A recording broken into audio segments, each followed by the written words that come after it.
నమస్తే D news కు స్వాగతం నేను మీ శరత్ కడపలో జరుగుతున్న తెలుగుదేశం పార్టీ మహానాడు కార్యక్రమంలో జిల్లాకు చెందిన ఎంపీ ఎమ్మెల్యేలు నియోజకవర్గ ఇన్ఛార్జీలతో పాటు వివిధ కార్పొరేషన్ల చైర్మన్లు పాల్గొన్నారు ప్రధాన వేదికపైన జిల్లాకు చెందిన నాయకులు ఒకరినొకరు పలకరించుకుంటూ ఉత్సాహంగా మహానాడు కార్యక్రమంలో పాల్గొన్నారు మహానాడు కార్యక్రమంలో భాగంగా 25 లక్షల రూపాయల విరాళాన్ని ఒంగోలు శాసనసభ్యులు దామచర్ల జనార్దన్ రావు చెక్కు రూపంలో రాష్ట్ర రెవెన్యూ శాఖ మంత్రి అనగాని సత్యప్రసాద్కు అందజేశారు కార్యక్రమంలో maritime board chairman Damacharla Satyanarayana పాల్గొన్నారు మహానాడు ప్రాంగణంలో రక్తదానం చేసిన కార్యకర్తలకు సర్టిఫికేట్లు మంత్రి డాక్టర్ డోలా శ్రీ బాలవీరాంజనేయ స్వామి అందజేశారు మహానాడు కార్యక్రమంలో ఒంగోలు ఎంపీ మోగంట శ్రీనివాసులు రెడ్డి కనిగిరి మార్కాపురం గిద్దలూరు సంతనోత్రపాడు పర్చూరు శాసనసభ్యులు Mukku Ugra Narasimhareddy Kandula Narayana Reddy Muthumula Ashok Reddy BN Vijayakumar Eluri Sambasivarao MLC Kancharla Srikanth tourism corporation chairman Nookasani Balaji Darsi నియోజకవర్గ టీడీపీ ఇన్ఛార్జి గుట్టిపాటి లక్ష్మి లలిత్ సాగర్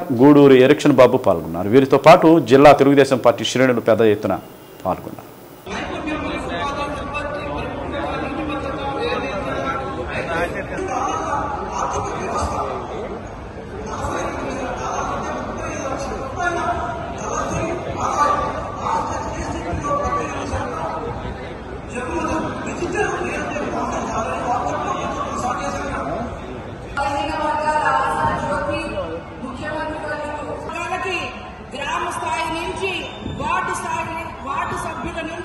మరి బీసీలని 74 మంది పైన హత్యలు చేసిన హీన చరిత్ర గత చెప్పి చేనేత వర్గానికి సంబంధించిన ధర్మవరం వ్యాపారస్తులు ఆ వైసీపీని వ్యక్తిని అడిగితే నా వెనక నాయకులు ఉన్నారు నీకు డబ్బులు ఇవ్వాల్సిన అవసరం మాకు లేదు అని చెప్పి ఆ చేనేత వ్యాపారస్తుల్ని మరి వాళ్ళని హీనంగా చూసి నగ్నంగా కూర్చోబెట్టి వీడియో తీసి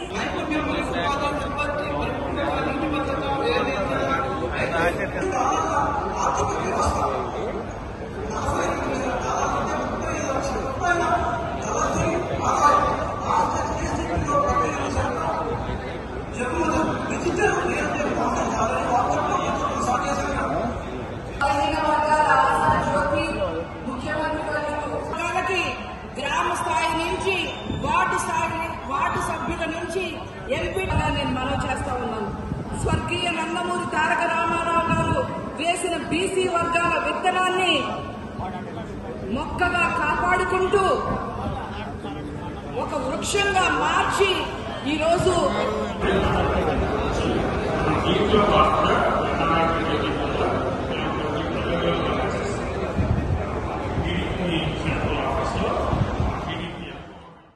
మహిళా శక్తిని కుటుంబ సమాజ చోదక శక్తిగా మార్చేందుకు ప్రభుత్వం ప్రత్యేక దృష్టి పెట్టినట్లు కలెక్టర్ తమీం అన్సారియా తెలియజేశారు బ్యాంకులు కూడా స్వయం సహాయక సంఘ సభ్యులకు ఈ దిశగా రుణాలు ఇచ్చి అండగా నిలవాలన్నారు ఎస్హెచ్జి మహిళలకు 2025-26 ఆర్థిక సంవత్సరానికి ఇచ్చే వార్షిక రుణ జీవనోపాధి కార్యాచరణ ప్రణాళికపై ప్రకాశం భవనంలో మీకోసం సమావేశం హాల్లో డిఆర్డీఏ మెప్మా అధికారులు బ్యాంకులతో ప్రత్యేక సమావేశం నిర్వహించారు జిల్లా జనాభాలో 4వ వంతుగా సుమారు 4.5 లక్షల మంది స్వయం సహాయక సంఘ మహిళలు ఉన్నట్లు కలెక్టర్ చెప్పారు ప్రతి కుటుంబం నుండి ఒక మహిళా వ్యాపారవేత్త తయారు కావాలనేదే రాష్ట్ర ప్రభుత్వ లక్ష్యమని అన్నారు ఈ దృష్ట్యా వ్యక్తిగత అవసరాల కంటే మెరుగైన జీవనోపాధి కోసం రుణాలు మంజూరు చేసేలా డిఆర్డీఏ ప్రణాళిక రూపొందించిందని చెప్పారు డిఆర్డీఏతో బ్యాంకర్లు సమన్వయం చేసుకోవాలన్నారు బోగస్ గ్రూపులను రుణాలు తీసుకోవడంలో డూప్లికేట్లను నివారించేందుకు రాష్ట్ర ప్రభుత్వం ప్రత్యేక యాప్ను అందుబాటులోకి తీసుకొచ్చిందన్నారు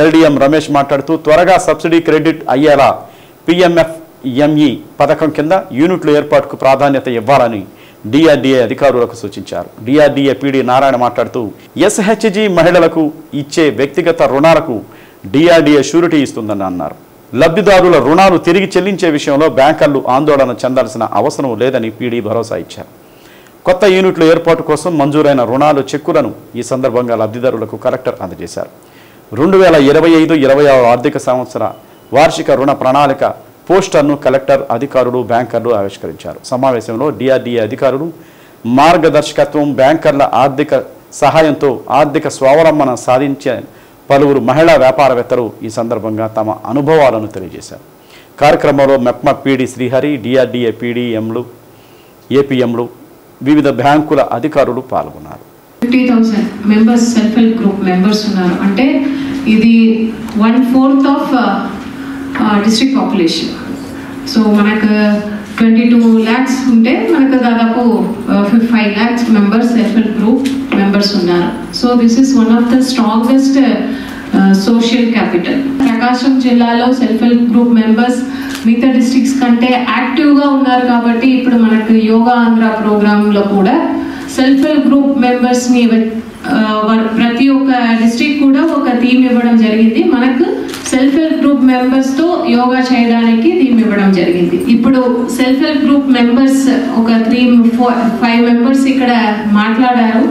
సో వారిని చూసినప్పుడు చాలా సంతోషంగా ఉంది. అంటే ఎంత వారు లైఫ్లో సక్సెస్ అయ్యి ఇప్పుడు ఇంతమంది ముందు వచ్చి వారి సక్సెస్ స్టోరీ వారు చెప్తున్నారు. సెల్ఫ్ హెల్ప్ గ్రూప్ మెంబర్స్ అందరూ కూడా సక్సెస్ఫుల్ ఎంటర్‌ప్రెన్యూర్స్ గా మీరు మారాలి. సో దానికోసమే గౌరవ ముఖ్యమంత్రి గారు ప్రత్యేకంగా అంటే 1 ఫ్యామిలీ 1 ఎంటర్‌ప్రెన్యూర్. సో ఆ కాన్సెప్ట్ పైన ఒక్కొక్క బ్యాంకర్స్ దగ్గర కూడా ఎక్కువ డిఆర్డిఏ యాక్టివిటీస్ రిలేటెడ్ బిజినెస్ ఎక్కువ ఉంటుంది మేడం. సో ఎప్పుడు కోఆర్డినేట్ అయ్యి వర్క్ చేస్తుంటాం. కానీ ప్రతి సందర్భంలో కొంత గ్యాప్స్ ఉంటూ వచ్చాయి. ఆ గ్యాప్స్ని ఏ విధంగా ఫిల్ చేయాలి అని చెప్పి తమ సమక్షంలో ఈరోజు కోఆర్డినేట్ మీటింగ్ ఏర్పాటు చేయడం జరిగింది మేడం. సో ప్రధానంగా ఈరోజు సెల్ఫ్ వాళ్ళు తీసుకున్న నిర్ణయం ప్రకారం ఇంతకు ముందు రొటీన్గా ఉండేది. అంటే గ్రూప్ తరఫున లోన్స్ ఇచ్చేవాళ్ళు మేడం. అంటే ఒక గ్రూప్ ఎలిజిబిలిటీ ఉందనంటే ₹1,00,000 నుంచి 20 లక్షల వరకు గ్రూప్లో ఒక 10 మంది సభ్యులు ఉంటారు. 10 మంది సభ్యులు గ్రూప్ ఎలిజిబిలిటీని బట్టి ₹1,00,000 అయితే 10,000 అందరూ ఈక్వల్గా షేర్ చేసుకునేవాళ్ళు. దాని తర్వాత 5 లక్షల ఎలిజిబిలిటీ ఉంటే 5 లక్షని అందరూ ఈక్వల్గా షేర్ చేసుకుని 20 లక్షలు గ్రూప్ ఎలిజిబిలిటీ ఉంటే 20 లక్షలు ఈక్వల్గా షేర్ చేసుకున్నారు. దీనివల్ల ఇన్కమ్ జనరేషన్ అనేది జరగట్లేదు. మల్టీగ్రెయిన్ అన్న ఒక జాబ్ని నేను స్పందన కూడా ఇస్తుంటాను మేడం మీ పర్మిషన్ తోటి. సో నేను స్టార్ట్ చేశాను. నేను స్టార్ట్ అయింది 7,000తో నా లైఫ్ స్టార్ట్ అయింది. ఈరోజు నా యూనిట్ 50 లక్షలకి టర్నోవర్ వచ్చింది. అంటే నెక్స్ట్ మంత్లో మేడం చేతుల మీదుగా నేను ఇంకొక యూనిట్ని ఓపెనింగ్కి సిద్ధంగా ఉన్నానండి. ఇదంతా కూడా నాకు మా ఊరి కొప్పోలు యూనియన్ బ్యాంక్ మేనేజర్ గారు, తర్వాత డిఆర్డిఏ సభ్యులందరూ అంటే మా టీం మొత్తము సపోర్ట్ చేసి నాకు ఇక్కడ దాకా తీసుకొచ్చాను మేడం. సో నేను చాలా హ్యాపీగా ఉన్నాను. ఈరోజు నా శాలరీ వచ్చేగలికి 50,000 తీసుకుంటున్నాను. జైలు భద్రత విషయంలో ఎలాంటి రాజీ లేకుండా అత్యున్నత ప్రమాణాలను పాటించాలని ఎస్పీ ఏఆర్ దామోదర్ పోలీసు సిబ్బందిని ఆదేశించారు. జిల్లా జైలు భద్రత దృష్ట్యా ఒంగోలు జైలును ఎస్పీ సందర్శించారు. జిల్లా కారాగారం పరిసరాలను, ఖైదీల గదులు, జైలు హాస్పిటల్ను ఎస్పీ పరిశీలించారు. అనంతరం జైలులో అంతర్గత భద్రతపై జైలు అధికారులకు సెక్యూరిటీ రివ్యూ కమిటీ అధికారులతో సమావేశం నిర్వహించారు. జైలులో ప్రస్తుతం ఉన్న భద్రతా వ్యవస్థ, భవిష్యత్తులో తీసుకుపోయే చర్యలు, ఇతర విషయాలపై ఎస్పీ చర్చించారు. ఖైదీల పట్ల మానవీయ దృక్పథంతో వ్యవహరించి ఖైదీలతో పరివర్తన కోసం తీసుకోవాల్సిన సత్ప్రవర్తన చర్యలపై జైలు అధికారులకు పలు సూచనలు చేశారు. సమావేశంలో jail superintendent P Varunareddy, AR DSP Srinivasarao, taluka CI Vijayakrishna, 1 town CI Nagaraju, 2 town CI Srinivasarao, traffic CI Pandurangarao, RI Seetharamareddy, జిల్లా jailer Ramesh, M Srinivasarao, N Srinivasarao, కారాగార వైద్యాధికారి డాక్టర్ ఎస్విఎస్ బ్రహ్మతేజ తదితరులు పాల్గొన్నారు.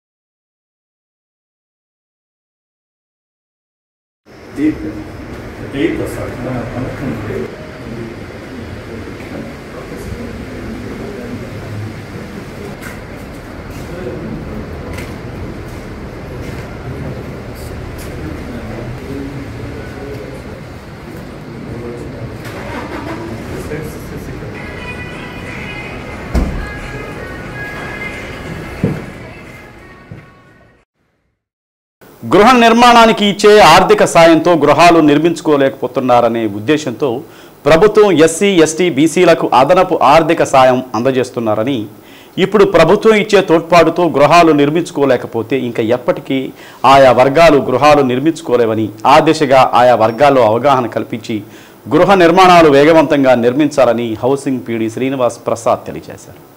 కలెక్టరేట్ నుండి ఎంపీడీఓలు, హౌసింగ్ ఏఈలతో వీడియో కాన్ఫరెన్స్ నిర్వహించారు. లబ్ధిదారులకు అదనపు ఆర్థిక సాయం అందజేసిన గృహ నిర్మాణాల్లో స్టేజ్ కన్వర్షన్ జరగడం లేదని, అలా జరిగేలా ఏఈలు నిరంతరం పర్యవేక్షించాలన్నారు. గృహ నిర్మాణాలను త్వరితగతిన రూప్ లెవెల్కు తీసుకురావాలన్నారు. ఇటుకలకు బదులు సిమెంటు ఇటుకలు వాడడం వల్ల తక్కువ వ్యయంతో ఇంటి నిర్మాణం చేపట్టేలా లబ్ధిదారులకు అవగాహన కల్పించి ఆ దిశగా ఇళ్ల నిర్మాణాలు వేగవంతం చేయాలని తెలిపారు.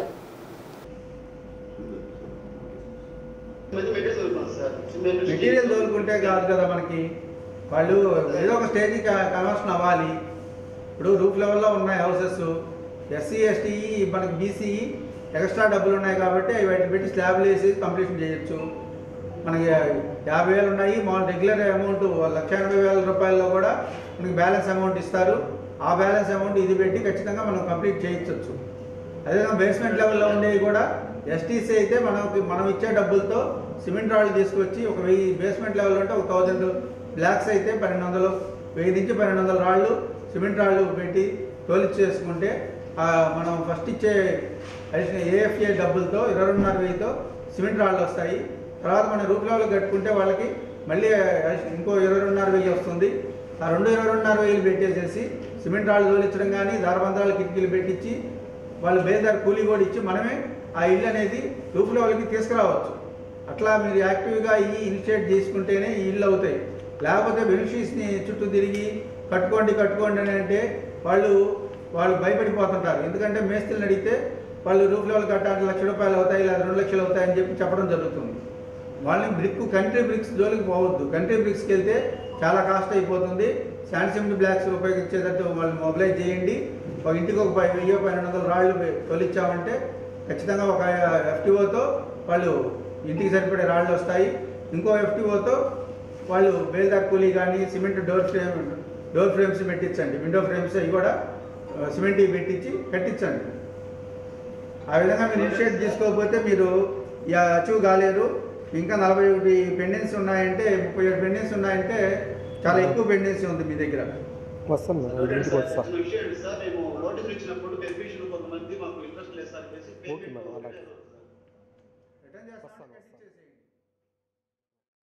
జనసేన పార్టీలో నాయకులు లేనట్లు జరా బాలనాగేంద్ర తమ నాయకుడు ఎమ్మెల్యే దామచర్ల జనార్దన్ పై ఇష్టారీతిన అవాకులు చవాకులు పేరుతున్నారని నగర తెలుగు యువత అధ్యక్షులు ముత్తన శ్రీనివాసరావు విమర్శించారు. టీడీపీ కార్యాలయంలో మీడియా సమావేశం నిర్వహించారు. గతంలో జనసేనపై దాడులు చేస్తే జడా బాలనాగేంద్ర ఎక్కడున్నాడని శ్రీనివాసరావు ప్రశ్నించారు. ఒంగోలు రిమ్స్ లో తమపై దాడులు చేస్తే జనసేన కార్యకర్తలు అండగా ఉన్నారని, మరి అప్పుడు నువ్వెక్కడ దాక్కున్నావని ఎద్దేవా చేశారు. ఎప్పుడు ఏ ఎండకు ఆ గొడుగు పట్టే నువ్వా జనార్దన్ పై విమర్శలు చేసేది అంటూ మండిపడ్డారు. ముందు నువ్వు మాట్లాడిన తర్వాతే మేము స్పందించాం. నువ్వు మాట్లాడే ప్రతి మాటకు మూల్యం చెల్లించక తప్పదని హెచ్చరించారు. ఎప్పుడైనా జనసేన పార్టీ కోసం కష్టపడ్డావా అని ప్రశ్నించారు. జనార్దన్ పై మాట్లాడే స్థాయి లేని జడ బాలనాగేంద్ర ఇకనైనా నోరు అదుపులో పెట్టుకోవాలన్నారు. నెలకు పేమెంట్ తీసుకుని బాలినేని వైపు నిలబడి ఇంకోసారి మాట్లాడితే పద్ధతి కాదని పేర్కొన్నారు. సమావేశంలో నగర తెలుగు యువత ఉపాధ్యక్షులు బొడ్డపాటి వెంకట్, మీడియా కోఆర్డినేటర్ ముండ్లూరి స్వరూప్, ప్రకాశం జిల్లా తెలుగు యువత అధికార ప్రతినిధి భీమవరపు దయానంద్, ఒంగోలు ఎస్సీసెల్ ఉపాధ్యక్షులు అట్లూరి వెంకటేశ్వర్లు, తెలుగు యువత మీడియా కోఆర్డినేటర్ గొర్రెముచ్చు శేఖర్, 48వ డివిజన్ కన్వీనర్ మందపాటి రంగా తదితరులు పాల్గొన్నారు. గత 3 రోజుల నుంచి జనసేన తరపున జనసేనలో నాయకులే లేనట్టు జడా బాలనాగేంద్రం అనేటువంటి వ్యక్తి తన స్థాయికి మించి హద్దులు మించి జనార్దన్ గారి గురించి, మా పార్టీలోని సీనియర్ నాయకుల గురించి అనేక మాటలు మాట్లాడుతూ ఉన్నాడు. మా నాయకుడి మీద, దామచర్ల జనార్దన్ మీద అతను వ్యక్తిగతంగా మాట్లాడినటువంటి విషయాలు అతనికి తెలియకుండా ఏదో టీ కొట్లు కాడ నేను విని మాట్లాడాను అనేటువంటి చెప్పినటువంటి మాట అతని రాజకీయ పరిజ్ఞానానికే వదిలేస్తా ఉన్నా. ముందుగా నేను 2 మాటలు అడుగుతున్నా. రిమ్స్లో దామచర్ల జనార్దన్ గారు ఉన్నప్పుడు, మేడికొండ మోహన్ గారిని కొట్టినప్పుడు జనసేన వాళ్ళు చాలామంది మాకు సపోర్ట్గా, మేమే తెలుగుదేశం పార్టీ కార్యకర్తలమే అన్న విధంగా ఆ రోజు మా కోసం పోరాటం చేసినటువంటి ప్రతి జనసేన కార్యకర్తకి నేను శిరస్సు ఉంచి నమస్కారాలు తెలియజేస్తూ ఉన్నా. ఆ రోజు నువ్వు ఎక్కడికి పోయావు? ఆ రోజు బాలినేని వాసే కదా జనసేన మీద తిరగబడి తెలుగుదేశం పార్టీ నాయకులను కొట్టించి జనసేన వాళ్ళ మీద కేసులు పెట్టించింది. ఆ రోజు బాలినేని శ్రీనివాసరెడ్డి కాదా? ఆ రోజు నువ్వు జనసేనలో లేవా? రెండోది, పవన్ కళ్యాణ్ గారు తెలుగుదేశం పార్టీ యొక్క పల్లకిని మోస్తున్నట్టు ఫ్లెక్సీలు వేసే రోడ్డు మొత్తం మీద. ఆ రోజు జనసేన ఉన్నటువంటి 10 మంది 15 మంది కార్యకర్తలను తీసుకొని, నాకు తెలిసి రియాజ్ గారు, ముత్యాల కళ్యాణ్ గారు ఒక 10 మంది రోడ్డెక్కి ఆ వైసీపీ ఫ్లెక్సీలు కోసేటప్పుడు నువ్వు ఎక్కడికి పోయావు జడా బాలనాగేంద్రం అని అడుగుతా ఉన్నా. జనసేన కార్యకర్తల్ని అతి భయంకరంగా గొడవ చేస్తూ కొట్టడానికి వెళ్ళినప్పుడు ఈ జడా బాలనాగేంద్రం ఎక్కడికి పోయాడని నేను అడుగుతూ ఉన్నా. ఒకసారి ఆలోచించుకో. జడా బాలనాగేంద్రం చాలా ఎక్కువగా మాట్లాడుతున్నావు, మనకి వద్దు. నేను ఒక్క మాట అడుగుతున్నా. ఆయనేమో పిఠాపురం సభలో చంద్రబాబు గారికి సలహాలు ఇస్తాడు, నువ్వేమో నీ స్థాయి ఏందో తెలియకుండా జనార్దన్కి సలహాలు ఇస్తావు. అసలు ఆలోచిస్తున్నావా? ఏం మాట్లాడుతున్నావు? పిచ్చి కుక్కలను కొట్టినట్టు కొట్టి కేసులు పెట్టి భయంకరమైన నరకం అనిపించేలాగా చేసినటువంటి వాసుని ఈరోజు నువ్వు నెత్తికెత్తుకున్నావు. మేమంతా ఏమైపోవాలి? మా పరిస్థితి ఏంది? 5 సంవత్సరాల్లో మేము ఎలా బతికాము? ఎన్ని కేసులకి మేము ఓర్చుకున్నాము? నువ్వు పార్టీలు స్థాయిలు అసలు మనిషి యొక్క విధానాలు చేసే స్థాయివా? మేమంతా కూడా చంద్రబాబు గారు ఎంతో పవన్ కళ్యాణ్ ఎంత అనుకొని బతుకుతున్నాం. నేను ఒకటే చెప్తా ఉన్నా, నీకు కూడా తెలుగుదేశం పార్టీ ఎంతో జనసేన పార్టీ కూడా మాకు అంతే, పవన్ కళ్యాణ్ గారు కూడా మాకు అంతే. ఆ గౌరవం నీకు పవన్ కళ్యాణ్ నుంచి వచ్చింది. జనసేన జనసేన జనసేన అని చెప్తున్నావే, వీళ్ళందరూ ఎడిపోయారయ్యా. అసలు నిజమైన జనసేన కార్యకర్తలు ఎవడన్నా మాట్లాడా నువ్వు తప్ప? ఎందుకు నీకు ఒక 40,000 20,000 30,000 నెలకి ఇస్తున్నారనేగా? ఇంకోసారి కనుక ఇలా మాట్లాడితే పద్ధతిగా ఉండదని తెలియజేస్తూ, జనసేన పార్టీ నాయకులు అని చెప్పుకుంటూ జడా బాలనాగేంద్ర యాదవ్ గారు గౌరవ ఎమ్మెల్యే శ్రీ దామచర్ల జనార్దన్ గారి గురించి వ్యాఖ్యలు చేయడం అనేది మేము తీవ్రంగా ఖండిస్తున్నాము. నిద్ర లేచిన దగ్గర నుంచి కూడా ఒంగోలు నగర అభివృద్ధికై ఎక్కడ రోడ్లు వేయాలి, ఎక్కడ డ్రైనేజీ బాగాలేకపోతే బాగు చేయాలి, ఒంగోలుని సుందరీకరణంగా ఎలా చేయాలి, రాష్ట్రంలో మన నియోజకవర్గాన్ని మొట్టమొదటి స్థానంలో ఎలా పెట్టాలి అని ఆలోచన చేసే మా యొక్క నాయకుడిని మీరు అవినీతి మరకలు అంటిస్తూ వ్యాఖ్యలు చేయడం చాలా హాస్యాస్పదం. మనం చూసుకున్నట్టయితే 1 సంవత్సర వ్యవధి కూడా కాక మునుపే ట్రంక్ రోడ్డు విస్తరణ పనులు మొదలు పెట్టడానికి, కొత్తపట్నం బస్టాండ్ దగ్గర ఉన్నటువంటి రోడ్లు వెడల్పు చేయడానికి, సివిఆర్ రీడింగ్ రూమ్ నుంచి జయరామ్ హాల్ దాకా డబల్ లైన్ చేయడానికి ఆయన చేస్తున్న కృషి నిద్ర లేచిన దగ్గర నుంచి ప్రజలందరూ చూస్తున్నారు. అవి ఎక్కడ ప్రజల్లోకి వెళ్ళి ఆయన ప్రజల ఆదరణ చూరగొని శాశ్వతంగా ప్రజాప్రతినిధి అయిపోతారు ఒంగోలుకని కొంతమంది కూటమి ప్రభుత్వంలో ఉన్నటువంటి నాయకులు కుట్ర పన్నుతూ అతని మీద అవినీతి మరకలు వేయడానికి ట్రై చేయడం చాలా బాధాకరం. మరి బాలనాగేంద్ర యాదవ్ ఇంకో మాట కూడా అన్నారు, తెలుగుదేశం పార్టీ కార్యకర్తలు ఎవరు సంతోషంగా లేరు అని. ఇది తీవ్రంగా ఖండిస్తున్నాం. ఎవరూ కూడా ఈరోజు వరకు మా ఎమ్మెల్యే గారిని కానివ్వండి, అట్లాగే పార్టీలో సీనియర్ నాయకులు కానివ్వండి, పార్టీ అధినాయకత్వం మీద కూడా ఎవరూ కూడా ఎక్కడ వ్యాఖ్యలు చేయలేదు. మెప్మా సభ్యుల పిల్లలకు ఈ నెల 24వ తేదీన నిర్వహించిన మెగా జాబ్ మేళాకు విశేష స్పందన లభించిందని MEPMA project director P Srihari తెలిపారు. ఒంగోలు మెప్మా కార్యాలయంలో పీడీ మీడియాతో మాట్లాడుతూ స్కిల్ డెవలప్మెంట్ సహకారంతో మెప్మా కుటుంబంలో ఉన్న నిరుద్యోగ యువతీ యువకులను ఉద్యోగ మేళా నిర్వహించామన్నారు. ఈ నెలలో 1200 మంది నిరుద్యోగ యువతీ యువకులు రిజిస్టర్ అయ్యారని, 40 కంపెనీల ప్రతినిధులు వారిని ఇంటర్వ్యూ చేయగా 465 మంది ఉద్యోగాలకు ఎంపికయ్యారని పీడీ తెలిపారు.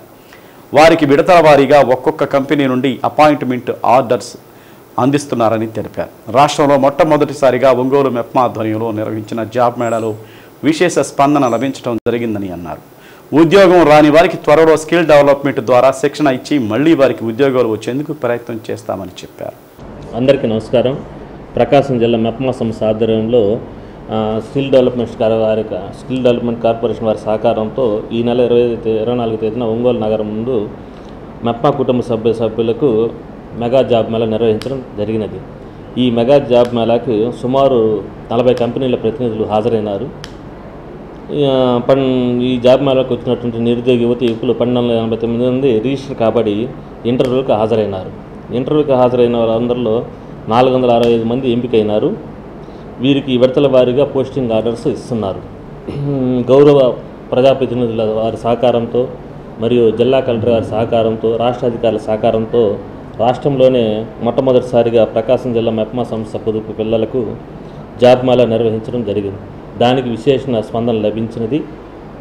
మరియు ఈ ఉద్యోగానికి ఎంపిక కానటువంటి నిరుద్యోగ యువకులకు స్కిల్ డెవలప్మెంట్ కార్పొరేషన్ వారి సహకారంతో వారికి శిక్షణ ఇప్పించి మరియు వారికి ఉద్యోగ అవకాశాలు కల్పించే విధంగా ప్రయత్నం చేస్తాం. ఒంగోలు మండల ప్రజా పరిషత్ సర్వసభ్య సమావేశం జూన్ 6వ తేదీ ఉదయం 11 గంటలకు మండల పరిషత్ కార్యాలయంలో జరుగుతుందని ఎంపీడీఓ రాజశేఖరరావు తెలిపారు.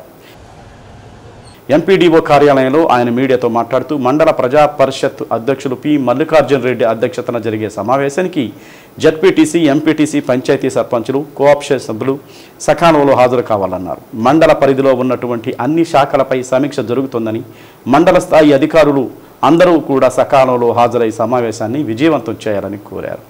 వచ్చే నెల 6వ తారీఖు ఉదయం 11 గంటలకు ఒంగోలు మండల ప్రజా పరిషత్ సాధారణ సమావేశం శ్రీ మల్లికార్జున రెడ్డి మండలాధ్యక్షుల వారి అధ్యక్షతన జరుగుతుంది.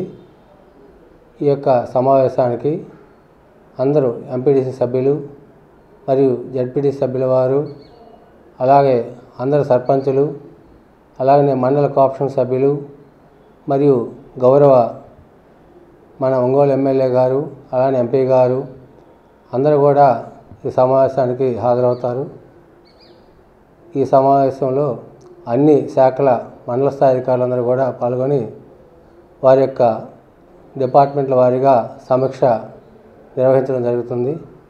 ఈ కార్యక్రమానికి ప్రజాప్రతినిధులందరూ కూడా హాజరై, అలానే మండల స్థాయి అధికారులందరూ కూడా హాజరై ఈ కార్యక్రమాన్ని, ఈ యొక్క మండల సమావేశాన్ని విజయవంతం చేయవలసిందిగా కోరుతున్నాం.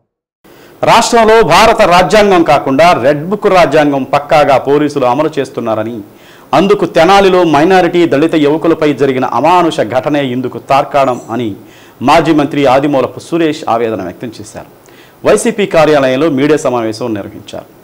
గడచిన 10 నెలల కాలంలో దళితులు, మైనారిటీలు, మహిళలపై దారుణమైన ఘటనలు చోటు చేసుకుంటున్నాయని, ప్రజాస్వామ్యాన్ని కూనీ చేసే విధంగా పోలీసులు వ్యవహరిస్తున్నారని మాజీ మంత్రి అన్నారు. తెనాలిలో జరిగిన సంఘటన సభ్య సమాజం సిగ్గుపడే విధంగా ఉందని అన్నారు. తెనాలిలో యువకులు నేరం చేస్తే విచారణ జరిపించాలి, కానీ నడి బజారులో దారుణంగా కొట్టడం ఏమిటని ప్రశ్నించారు. కొమ్మూరి కనకారావు మాట్లాడుతూ రాష్ట్రంలో జరుగుతున్న ఘటనల పట్ల ప్రశ్నిస్తానని చెప్పి పార్టీ పెట్టి నేడు కూటమిలో ఉన్న డిప్యూటీ సీఎం పవన్ కళ్యాణ్ కనీసం నోరు మెదకపోవడం సిగ్గుచేటని పేర్కొన్నారు. ఆయన నియోజకవర్గమైన మల్లాం గ్రామంలో మాలపల్లెను బహిష్కరిస్తే కనీసం అక్కడికి వెళ్లిన పాపాన పోలేదన్నారు. రాజ్యాంగబద్ధంగా పరిపాలించాల్సిన పాలకులు దళిత మైనారిటీలపై దాడులు జరుగుతుంటే కనీసం స్పందన లేదని అన్నారు. సూపర్ 6 అమలు చేయని టీడీపీ మహానాడు జరుపుకునే అర్హత లేదన్నారు. గతంలో దళిత సంఘాలు జగన్కు వ్యతిరేకంగా మాట్లాడారు. మరి ఇప్పుడు దళితులపై దాడులు జరుగుతుంటే ఎందుకు ప్రశ్నించరని అన్నారు. తెనాలి ఘటనపై తక్షణమే స్పందించి నిందితులైన పోలీసులపై చర్యలు తీసుకోవాలని, వారిని సస్పెండ్ చేసి కఠినంగా శిక్షించాలని డిమాండ్ చేశారు. సమావేశంలో కసుకుర్తి ఆదన్న, కాకుమాను రాజశేఖర్, చేమకుర్తి జడ్పీటీసీ వేమా శ్రీనివాసరావు, కార్పొరేటర్ ఇమ్రాన్, బడుగు ఇందిరా, షేక్ సుల్తాన్ బాషా, దేవ వరప్రసాద్ పాల్గొన్నారు. రాజ్యాంగబద్ధంగా పరిపాలన సాగించాల్సినటువంటి పరిస్థితుల్లో రెడ్ బుక్ రాజ్యాంగాన్ని అమలు చేసే క్రమంలో వ్యవస్థలు ఒకదాని మీద ఒకటి పోటీ పడుతూ ఆ రెడ్ బుక్ రాజ్యాంగాన్ని అమలు చేసే దిశలో చూపిస్తున్నటువంటి ఉత్సాహం కానివ్వండి, తాపత్రయం కానివ్వండి, నిన్న జరిగినటువంటి తెనాలి ఘటనకు అది ఒక పరాకాష్ఠగా భావించవచ్చు. పోలీస్ వారు ఏ విధంగా పూర్తిగా రాజ్యాంగాన్ని విస్మరించి రాష్ట్రంలోని ప్రజానికాన్ని, మరి ముఖ్యంగా వైఎస్ఆర్ కాంగ్రెస్ పార్టీ కార్యకర్తల్ని, అందులోనూ మరి ముఖ్యంగా బడుగు బలహీన వర్గాల వారిని, దళిత వర్గాల వారిని ఏ విధంగా భయాందోళనకు గురి చేస్తూ ఒక పాశవిక పరిపాలన, ఒక వ్యవస్థను ఈరోజు రాష్ట్ర ప్రజలకు రుచి చూపిస్తున్నారో ఆ తెనాలి ఘటన ద్వారా మనకు తెల్లమవుతుందని చెప్పి కూడా నేను మనవి చేస్తూ ఉన్నాను. ఒక ముగ్గురు యువకుల్ని పాశవికంగా, ముఖ్యంగా దళిత వర్గాలకు, మైనారిటీ వర్గాలకు చెందినటువంటి వ్యక్తుల్ని సభ్య సమాజం తలదించుకునేలాగా పబ్లిక్గా అందరి ముందు వారిని ఏ విధంగా 3rd డిగ్రీని ప్రయోగిస్తూ ఇద్దరు సిఐలు, ఒక కానిస్టేబుల్, పోలీసు వారు ఈరోజు ఒకరు వ్యక్తిని బూట్ కాలుతోటి తొక్కిపెట్టి అదింపెట్టి పట్టుకుంటే ఇంకొక సిఐ పోలీస్ లాఠీ విరిగేలాగా కొట్టి, పోలీస్ లాఠీలు విరిగితే ఇంకొక కానిస్టేబుల్ ఆ లాఠీలను అందించి ఇంకొక లాఠీని కూడా ఇరగొట్టే విధంగా ఇరిగిపోయే వరకు కొట్టినటువంటి పరిస్థితులు ఈరోజు చూస్తూ ఉంటే ముఖ్యంగా బడుగు బలహీన వర్గాల వారికి, దళిత వర్గాలకి ఏ మేరకు ఈ రాష్ట్రంలో ఈ కూటమి ప్రభుత్వంలో రక్షణ లభిస్తుందో మనం చూస్తూ ఉన్నాం. ప్రభుత్వం కానివ్వండి, వారి యొక్క పార్టీ కార్యకలాపాల్లో మునిగి తేలుతూ ఉన్నారు. పోలీస్ వ్యవస్థ అంతా కూడా అక్కడ ఆ యొక్క పార్టీ కార్యక్రమాల్లో మరి హడావుడిలో ఉండి మరి ప్రభుత్వ మంత్రులు కానివ్వండి, మరి ప్రజాప్రతినిధులు కానివ్వండి ప్రసన్నం చేసుకునే కార్యక్రమంలో మునిగి ఉన్నారు.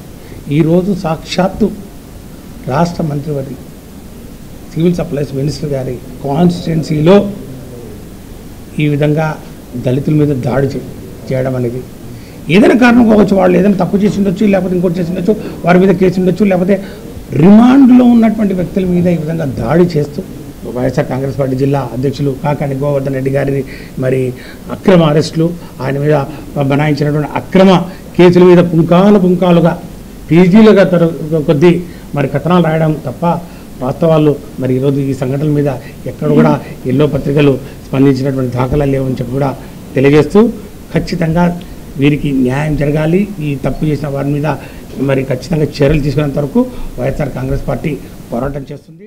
జూన్ 21వ తేదీన అంతర్జాతీయ యోగా దినోత్సవాన్ని పురస్కరించుకుని నిర్వహించే యోగాసనాలలో జిల్లా నుండి 9 లక్షల మందికి పైగా యోగాసనాలలో పాల్గొనే శిక్షణ కార్యక్రమాన్ని సన్నద్ధం కావాలని జిల్లా పరిషత్ సీఈఓ చిరంజీవి ఎంపీడీఓలను ఆదేశించారు. కలెక్టరేట్ నుండి మండల అధికారులతో వీడియో కాన్ఫరెన్స్ నిర్వహించారు. ఆన్లైన్లో నమోదు చేసుకున్న ట్రైనర్లకు శిక్షణ ఇచ్చేందుకు అనువైన ప్రాంతాలను గుర్తించి సక్రమంగా శిక్షణ నిర్వహించేలా చర్యలు చేపట్టాలన్నారు. ఈ ట్రైనర్ల ద్వారా ప్రజలకు శిక్షణ ఇవ్వాల్సి ఉంటుందని తెలిపారు. మండలాల వారీగా ఆయా ఎంపీడీఓ చేపట్టిన చర్యలను సమీక్షించారు. ఎవరైతే మనం ప్రతి మండలంలో ఐడెంటిఫై చేస్తున్నామో 21వ తారీఖున పార్టిసిపేట్ చేసే దానికోసం వాళ్ళకు కూడా మనం ఒక 2 సెషన్స్లో ట్రైనింగ్ ఇస్తాం. ఇచ్చేసి అంటే వీళ్ళందరూ కూడా ఇచ్చేసి మళ్ళీ 21వ తారీఖున వీళ్ళందరూ కూడా మోటివేట్ చేసి అక్కడ యోగా చేయించే కార్యక్రమం కోసం చెప్తున్నాం. ఇది ట్రైనింగ్ ఇచ్చి వదిలిపెట్టే దానికోసం కాదు. వీళ్ళందరూ ఎవరైతే మీ మండలంలో రిజిస్టర్ చేస్తున్నామో వాళ్ళందరూ కూడా మళ్ళీ వాళ్ళందరూ కూడా కొద్దిగా కనీసం నేర్పాలి కదా. ఇప్పుడు మాస్టర్ ట్రైనర్స్ లేకపోతే ట్రైనర్స్ యోగా నేర్చుకుంటే కాదు, ప్రతి ఒక్కరు కూడా 2 కోట్ల మందిని ఈ యోగాలో పార్టిసిపేట్ చేయించాలని మన గౌరవ ముఖ్యమంత్రి గారి లక్ష్యం. సో దాంట్లో భాగంగా మీ మండలంలో ఎవరైతే మీరు ఐడెంటిఫై చేస్తున్నారో వాళ్ళందరూ కూడా ఇవన్నీ చెప్పాలి. ఈ చిన్న యోగా ఆసనాలన్నీ కూడా చెప్పాల్సి ఉంటుంది. దానికోసం ఈ 200 మంది ట్రైనింగ్ ఇస్తున్నాము. ఈ 200 మంది ట్రైనింగ్ అయిపోయిన తర్వాత వీళ్ళని మళ్ళీ మ్యాచింగ్ చేయాలి. మీరు ఎవరిని మీరు ఏదైతే రిజిస్టర్ చేస్తున్నారో వీళ్ళకి కూడా చూపిస్తున్నారు చూసారా. ఆ 50 మంది ఉదాహరణకు కొండేపి ఎంపీడీ గారు ఉన్నారు, ఆయన ట్రైన్ అనుకుందాం. ఈయన కింద ఈయన ఎంతమందికి ఇవ్వాలి, రేపు ఎంతమందిని మనం ఈయన చేయించారు జూన్ 21వ తారీఖున అనేది అది లిస్ట్ కూడా ప్రిపేర్ చేసి పెట్టుకోవాలా. ఊరిని ఆషామాషి చేసుకునేదానికి కాసిన దయచేసి పెట్టండి, చెప్పండి, వినండి. ఇదేదో చేస్తున్నాము రిజిస్ట్రేషన్ అయిపోయింది కాదు. లక్ష్యం ఏంటంటే మనకి ఆ 9 లక్షల మంది అనేది మన లక్ష్యం. ఈ 9 లక్షల మందిని ఈ 200 మంది, మీకు ఉదాహరణకి ఒక మండలం ఉంది, ఇక్కడ మద్దిపాడు ఉంది, మద్దిపాడులో 162 మెంబర్స్ని ట్రైనర్స్గా ఐడెంటిఫై చేస్తున్నాం. ఈ 162 మెంబర్స్లో ఉదాహరణగా ఆ మండలంలో టీడీపీ నాయకుడు మాజీ ఎంపీపీ ముప్పవరపు వీరయ్య చౌదరి ఆశయాలను కొనసాగిస్తామని, పార్టీ కార్యకర్తలకు అండగా ఉంటామని ఆయన సత్యమణి చవటపాలెం ఎంపీటీసీ సభ్యురాలు సుచిత్ర పేర్కొన్నారు. మండల నాయకులు కార్యకర్తలతో అమ్మనబురులో నిర్వహించిన సమావేశంలో మాట్లాడారు. కార్యకర్తల సమస్యల పరిష్కారానికి కృషి చేస్తానని చెప్పారు. కడపలో నిర్వహిస్తున్న మహానాడుకు పెద్ద సంఖ్యలో తరలి వెళ్లాలని విజ్ఞప్తి చేశారు. భారీ ద్విచక్ర వాహన ర్యాలీతో నాయకులు సుచిత్రకు స్వాగతం పలికారు. పార్టీ మండల అధ్యక్షులు తెల్ల మనోజ్ కుమార్, ఎంటూరి శ్రీనివాసరావు, వలేటి పాండురంగారావు, ఈదర వెంకటకృష్ణ, గ్రామాల నాయకులు, కార్యకర్తలు తదితరులు పాల్గొన్నారు.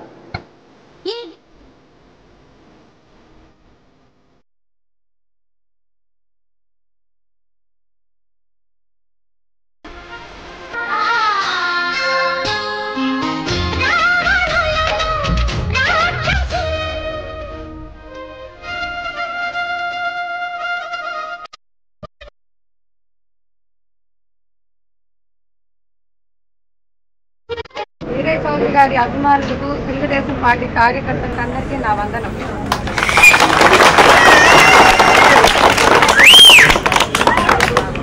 ఇప్పటి వరకు మీరు మా పట్ల కానీ పార్టీ పట్ల కానీ చూపించిన అభిమానానికి నా కృతజ్ఞతలు. వీరయ్య చౌదరి గారు లేని లోటు ఎవరు తీర్చలేనిది. కానీ ఇప్పుడు మనం చేయాల్సిన చాలా పనులు ఉన్నాయి.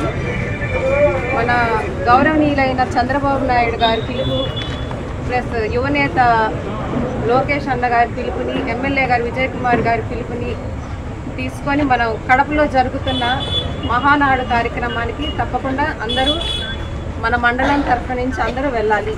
వెళ్ళడమే కాకుండా మనం అందరం ఐకమత్యంగా కలిసి ముందుకు వెళితేనే ఇప్పుడుండే పరిస్థితుల్లో మనం పార్టీని తీసుకోగలం. ఇక్కడ ఏ టైం అయినా ఎల్లప్పుడూ మీ సేవలోనే ఉంటాను. ఇది సుచిత్ర వీరయ్య చౌదరి గారి మాట. అర్థం చేసుకోండి. కొంచెం టైము అందరితోటి అధికారులతో మాట్లాడి అన్న పనులు చేయాలని కొంత టైం పడుతుంది. కాబట్టి అప్పుడు దాకా మేడం గారికి అండదండలు ఉండి మండలంలో ఏ ఫైనాన్స్ సరే ఎమ్మెల్యే విజయ్ కుమార్ అండదండలతోటి మీకు ప్రతి పని కూడా మన దగ్గర ఉండి చేపిస్తామని, మన చేతుల్లో ఇంకా కాని పనులు ఉంటే మేడం గారి ద్వారా మరి విజయ్ కుమార్ గారి దృష్టికి తీసుకెళ్లి ఆ పనులు కూడా మనకు కావాల్సిన పనులను కూడా చేయడం మేము సిద్ధంగా ఉన్నామని మీరందరూ గమనించుకోవాల్సి కోరుకుంటూ మేడం గారిని ప్రతినిధి చేసి మాట్లాడవలసిందిగా ప్రతినిధి చేసిన జరిగింది.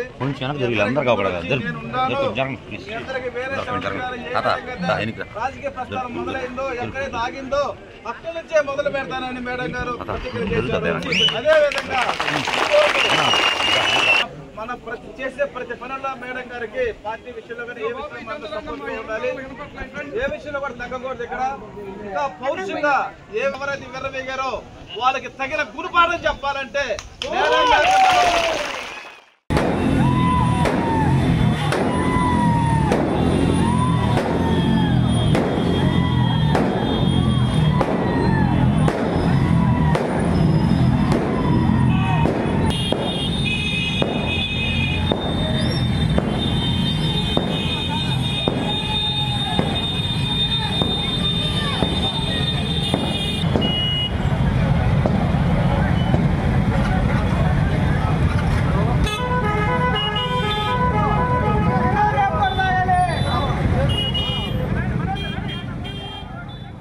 పాలస్తీనా జాతిని మొత్తం నిర్మూలించేందుకు అమెరికా అండదండలతో ఇజ్రాయిల్ జాత్యహంకారులు ఐక్యరాజ్య సమితి తీర్మానాలను, ప్రపంచ ప్రజాభిప్రాయాన్ని సైతం తొంగలోకి తొక్కి చేస్తున్న దుర్మార్గాలు మానవత్వం ఉన్న ప్రతి వ్యక్తిని కలవరపరుస్తున్నాయని రైతు కూలి సంఘం అధ్యక్షులు వేజండ్ల రామారావు అన్నారు.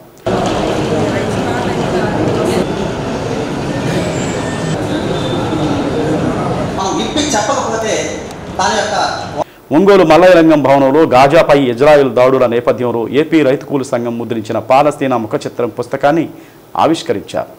జనసాహితీ జిల్లా అధ్యక్షుడు డాక్టర్ జీవి కృష్ణయ్య మాట్లాడుతూ గాజాలో ఇజ్రాయెల్ దాడులు రక్తపాతాన్ని సృష్టిస్తున్నాయని అన్నారు. ఇజ్రాయెల్ ముఖ్యంగా పసిపిల్లలను మహిళలను టార్గెట్గా చేసుకుని మారణహోమం సృష్టిస్తుందని అన్నారు. కడు దయనీయమైన రీతిలో పిల్లలు, వృద్ధులు, మహిళలు ఆకలితో తనువులు చాలిస్తున్నారన్నారు. దాదాపు ఏడాది నుండి గాజాపై ఇజ్రాయెల్ దాడులు కొనసాగిస్తున్నాయన్నారు. ప్రపంచ దేశాలు వద్దన్నప్పటికీ, ఐక్యరాజ్య సమితి హెచ్చరించినప్పటికీ గాజాపై బాంబు దాడులు కురిపిస్తూనే ఉందన్నారు. కార్యక్రమానికి రైతు కూలీ సంఘ జిల్లా కార్యదర్శి ఎస్ లలిత్ కుమారి అధ్యక్షత వహించారు. సంయుక్త కిసాన్ మోర్చా కన్వీనర్ చుండూరి రంగారావు, విశ్రాంత అధ్యాపకులు ఎం విజయభాస్కర్ రెడ్డి, ఏపీటీఎఫ్ రాష్ట్ర కౌన్సిల్ ఎస్కే ఖాదర్ భాషా, సిపిఐఎంఎల్ రాష్ట్ర నాయకులు డివిఎన్ స్వామి తదితరులు ప్రసంగించారు.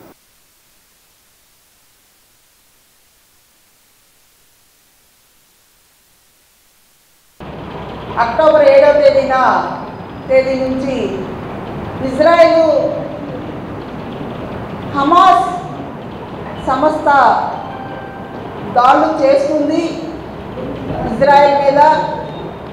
మా ఆత్మరక్షణ కోసమే మేము పాలస్తీనాలో భాగమైన గాజా మీద, ఆ ప్రాంతం మీద మా ఆత్మరక్షణ కోసమే దాడులు చేస్తున్నామని బుకాయిస్తూ దాడులు చేస్తూ ఉంది. దాదాపు సంవత్సర కాలంలో 50,000 మంది అనేక రూపాల్లో దాడులు చేస్తూ దాదాపు 17,600 మంది పసి పిల్లల్ని, ఈ 50,000 మందిలో మహిళల్ని 70% మహిళల్ని మీద టార్గెట్గా పెట్టుకొని దాడులు చేస్తూ నిర్మూలిస్తూ ఉంది. మనం కనుక మీరు కనుక టీవీలో చూస్తే ధోరణి ఉంటాయి. ఒకటి మతత్వ ఆలోచన ధోరణి, ఒకటి లౌకికవాద ఆలోచన ధోరణి. లౌకికవాద ఆలోచన ధోరణి ఉన్న వాళ్ళు కూడా పాలస్తీనీలకే మన భారతదేశం మద్దతుగా ఉండేది. మతత్వవాదులు వచ్చిన తర్వాత అది షిఫ్ట్ అయ్యి ఇజ్రాయెల్ వైపు మళ్ళీ ఆ భాగాన్ని అలా ఉంచితే, మరొక ముఖ్యమైన కోణం ఏంటంటే సామ్రాజ్యవాద శక్తి అయినటువంటి ఓ సంపన్న దేశమైనటువంటి ఆయుధాలు ప్రపంచంలో రష్యా మినహా మిగతా ఏ దేశంలో కూడా సాటిరానంత ఆయుధ సంపత్తి ఉన్నటువంటి అమెరికా అన్నదండలతో ఇజ్రాయెల్ సెటిలైపోతూ ఓ 70 సంవత్సరాలు ఏమో వాళ్ళందరినీ తీసుకొచ్చి ఒక చోట చేర్చారు. అంతకుముందు వాళ్ళకి ఒక స్థలం అంటూ కూడా లేదు.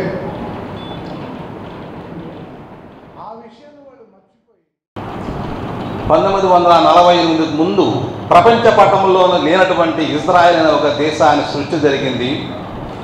ఆ ప్రపంచంలో లేని దేశము ఈ రోజున ఒక అరాచక శక్తిగా సామ్రాజ్యవాద శక్తుల యొక్క వెన్ను దన్నుతో తనకు ఆశ్రయం ఇచ్చినటువంటి దేశాన్ని సర్వనాశనం చేస్తుంది.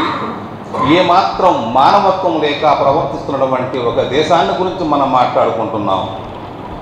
చాలామంది అనుకోవచ్చు పాకిస్తాన్కే మనకి యుద్ధం జరిగితే మాట్లాడుకోవచ్చు, పక్క రాష్ట్రాలతో యుద్ధం జరిగితే మాట్లాడుకోవచ్చు, మరొకటి ఎక్కడో ఉన్నటువంటి పాలస్తీనా దేశం గురించి, ఇజ్రాయెల్ దేశం గురించి మనం మాట్లాడుకోవడం ఏందనే ఆలోచన కూడా రావచ్చు. పక్కనున్న దేశమే కావచ్చు, పొరుగు దేశమే కావచ్చు, అక్కడ జరుగుతున్నటువంటి మానవ హననం ఒక జాతిని సమూలంగా విధ్వంసం చేయడానికి, నిర్మూలించడానికి చేస్తున్నటువంటి ఒక చర్య, ఒక దేశం తన సార్వభౌమాధికారాన్ని నిలబెట్టుకోవడం కోసం చేస్తున్నటువంటి పోరాటం, ఒక దేశం తన స్వతంత్రాన్ని కాపాడుకోవడం చేసుకుంటున్నటువంటి పోరాటం, దోపిడీకి గురవుతున్నటువంటి ఒక దేశం ఆ దోపిడీని నిలువరించడానికి చేసే ప్రయత్నంలో జీవితాన్ని దారపోతున్నటువంటి శ్రీ స్వర్ణాకర్షణ కాలభైరవ సేవా సమితి ఆధ్వర్యంలో ఒంగోలు మంగమూరు రోడ్డులోని గాయత్రి మందిరం వద్ద కాలభైరవ చిత్రపటానికి ప్రత్యేక పూజలు నిర్వహించి అన్నదాన కార్యక్రమం నిర్వహించారు. అమావాస్య సందర్భంగా గాయత్రి మందిరం వద్ద శ్రీ స్వర్ణాకర్షణ కాలభైరవ చిత్రపటానికి అష్టోత్తర పూజ ప్రత్యేక పూజలు నిర్వహించి అన్నప్రసాద వితరణ చేశారు. భక్తులు భారీ సంఖ్యలో హాజరై ప్రసాదాలు స్వీకరించారు. కార్యక్రమంలో నిర్వాహకులు దేశు వెంకట సుబ్బారావు, పబ్బిశెట్టి భానుకిరణ్, పచ్చిపులుసు శ్రీకాంత్, దేశు కాశీ విశ్వేశ్వరరావు, మనోహర్, గడ్డం రాజేష్, పచ్చిపులుసు లోకేష్, భాస్కరుని మురళీమోహన్, అర్చకులు రామరాజు, మల్లికార్జున శర్మ సభ్యులు పాల్గొన్నారు.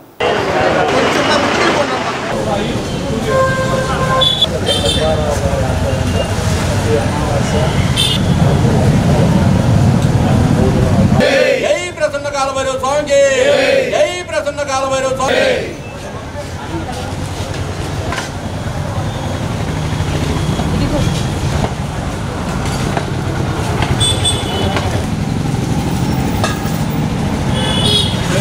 కాలభైరవుడు అనగా అహంకారాన్ని తుంచేసేటటువంటి శివుని యొక్క మొదటి రుద్రావతారం. బ్రహ్మదేవుడి అహంకారాన్ని తీసేయుటకు శివభగవానుడు ఎత్తినటువంటి మొట్టమొదటి అవతారం కాలభైరవుడు. ఈ కాలభైరవ స్వామికి ఆయన అనుగ్రహం కోసం అందరికీ అన్నదానం చేయటం చాలా అత్యుత్తమమైన పద్ధతి. ఆ పద్ధతి ప్రకారం మన దేశు వెంకట సుబ్బారావు మిత్ర బృందము అందరూ కలిసి శ్రీ వేదమాత గాయత్రి మాత సన్నిధిలో కులమత భేద విచక్షణ లేకుండా అందరికీ కూడా అన్నదానం 6 నెలల నుంచి అందరికీ కూడా ప్రతి అమావాస్యకి తప్పనిసరిగా కాలభైరవ స్వామి వారి అమావాస్య కార్యక్రమంలో వాళ్ళ మిత్రబృందం అందరూ కలిసి ఈ కాలభైరవ సేవలో భాగంగా ఇక్కడ గాయత్రి అమ్మవారి ఆలయం ప్రాంగణంలో ముందు ఈ కార్యక్రమం చేయడం, అన్నదాన కార్యక్రమం చేయడం చాలా మంచిది. ఈ కార్యక్రమాన్ని కాశీలో మనం కాశీ వెళ్తుంటాం అందరం కూడా. కాశీ వెళ్తే ముందల ఎవరి అనుమతి కావాలి? కాలభైరవ స్వామి అనుమతి ఉంటేనే కాశీలో అడుగు పెట్టగలరు. ఆయన అనుగ్రహం లేనిది ఏది కూడా ఒక్క అడుగు కూడా ముందుకు పడదు. అలాంటి కాలభైరవ స్వామి వారి పేరుతోటి వేసు వెంకట సుబ్బారావు గారు వారి దంపతులు సంకల్పంతో వాళ్ళ మిత్ర అహల్యాబాయి హోల్కర్ త్రిశత జయంతి కార్యక్రమంలో భాగంగా convener Jillellamudi Ramadevi, co convener ఆశారావు ఆధ్వర్యంలో కొత్తపట్నం పల్లెపానెలో విఘ్నేశ్వరునికి దేవాలయంలో దీపాంజలి కార్యక్రమం నిర్వహించారు. ఒక సామాన్యమైన 25 అంటే దాదాపు 300.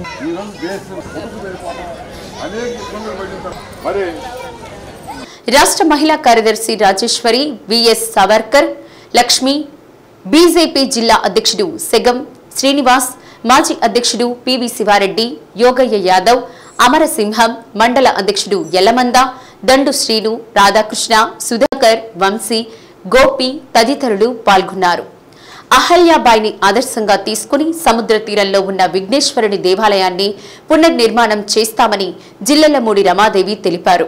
31వ తేదీ అహల్యాబాయి జన్మదిన వేడుక సందర్భంగా 500 మంది పేద మహిళలకు చీరలు పంపిణీ చేశారు.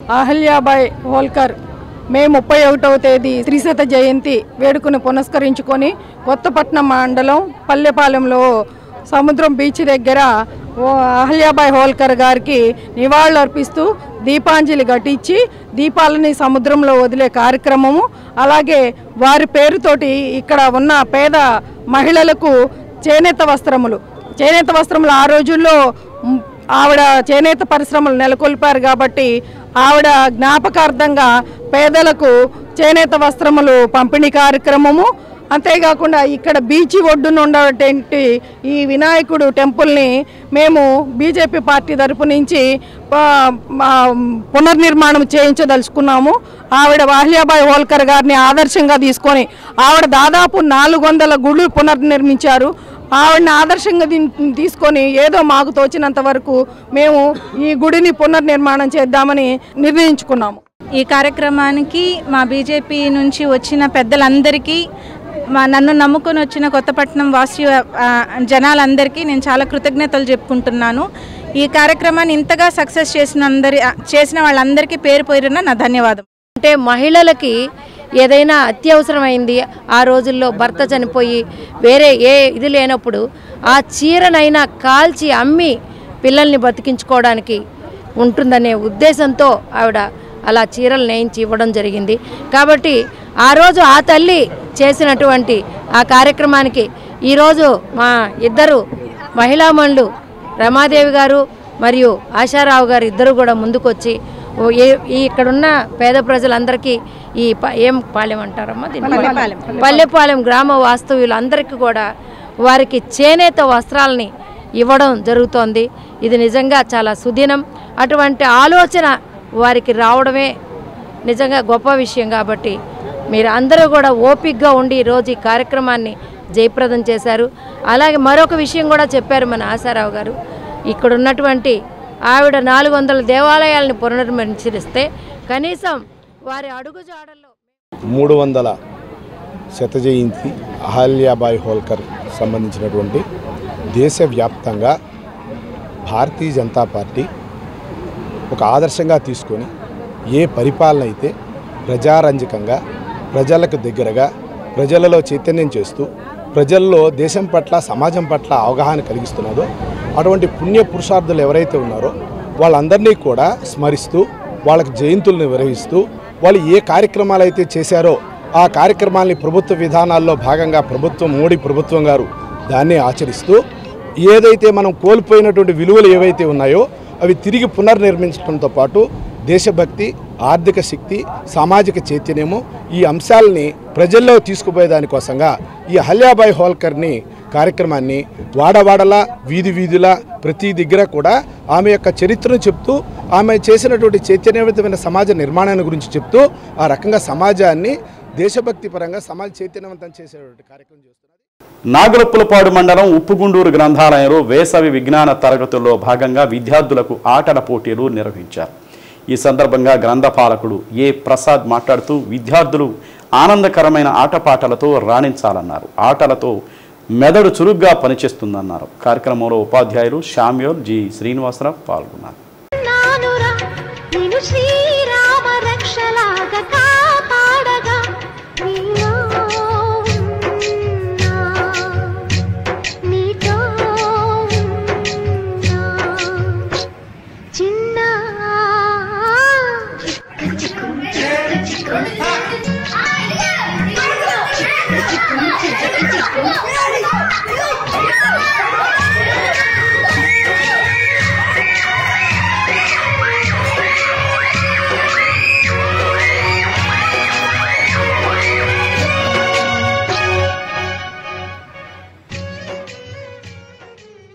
డీనీస్లో నేటి మాట.